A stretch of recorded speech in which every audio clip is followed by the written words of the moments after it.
agosto 15 de 1909. Pocos episodios de la historia de México provocan tanta polémica como el llamado Porfiriato, un periodo de más de 30 años en el que México estuvo bajo el gobierno del general Porfirio Díaz. Pero, ¿qué sucedió durante el Porfiriato? En 1877, Porfirio Díaz, a los 47 años de edad, fue electo presidente. Él buscaba lograr un país próspero en el que después de tantos años de guerra existiera la paz. En sus primeros años de gobierno, pacificó al país, combatió a los bandoleros que llenaban los caminos y atrajo inversiones extranjeras para desarrollar fábricas, industrias y el ferrocarril. 4 años después de terminar su primer gobierno, en 1884, Porfirio ganó otras elecciones y regresó a la presidencia, en las que se quedaría de formas no democráticas hasta 1911. Porfirio Díaz se reeligió 6 veces consecutivas. Ahí, al convertirse en un dictador, empezaron los grandes y polémicos contrastes. A este periodo de nuestra historia se le conoce como Porfiriato. Por un lado, hubo un gran crecimiento industrial, aumentó el comercio, se generó empleo para las clases medias y hubo un auge de las ciencias y de las artes. Se construyeron edificios hermosos, como los palacios de Correos y Comunicaciones, y los mexicanos con mayor fortuna vivían rodeados de lujos en casas de estilo europea y particularmente francés. Además de la construcción de las líneas del ferrocarril que permitían viajar de forma rápida, cómoda y segura, llegaron a México los inventos del momento, como el teléfono y el telégrafo.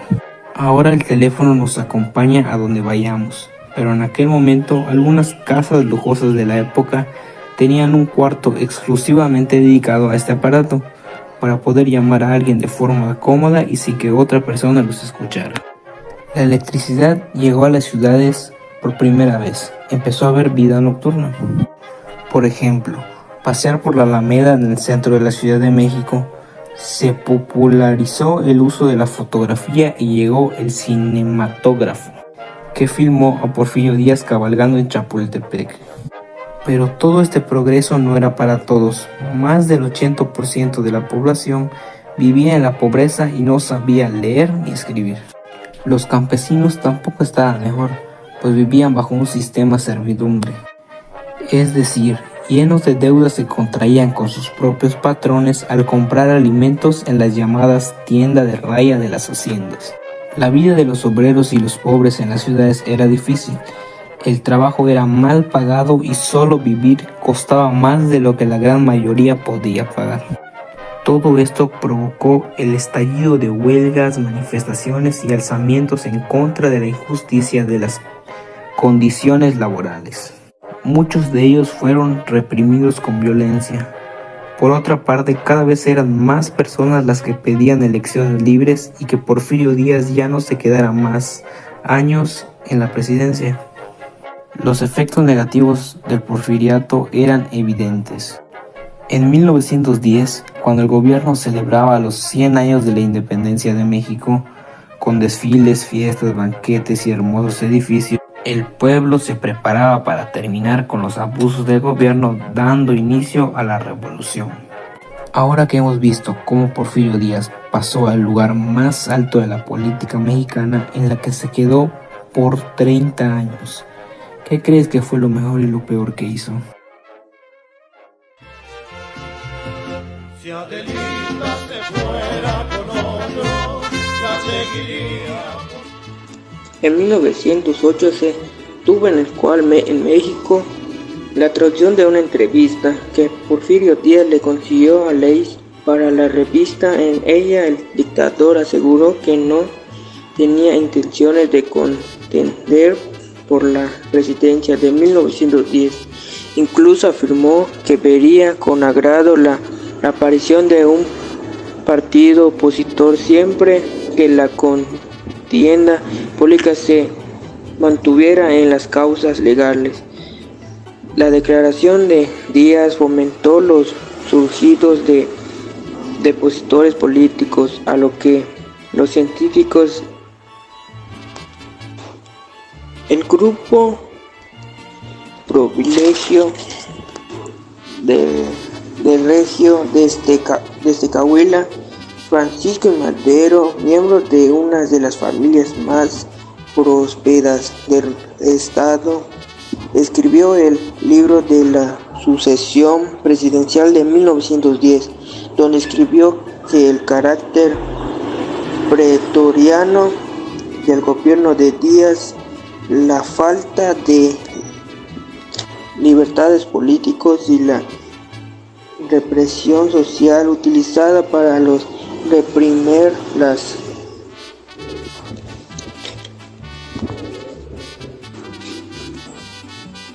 huelgas y los opositores. Madero convocó a construir un movimiento político antirreeleccionista de alcances nacionales con el fin de fundar un partido político en una convención nacional y elegir un candidato de la presidencia política. Bajo el lema Libertad de Socorro, con mayor experiencias políticas, Díaz se reprimió las manifestaciones en favor del maderismo y encarceló al candidato antirreeleccionista en San Luis Potosí, acusándolo de incitar rebeldía al atenderse de la reelección de Díaz. Madero escribió el Plan de San Luis, en el que llamó al pueblo mexicano levantarse en armas. El 20 de noviembre prometió reformas legales a los trabajadores y redistribución de tierras a los pueblos. La revolución maderista comenzó con pocos voluntarios, pero se fue expandiendo por todo el norte del país, hasta que en mayo de 1911 unos revolucionarios lograron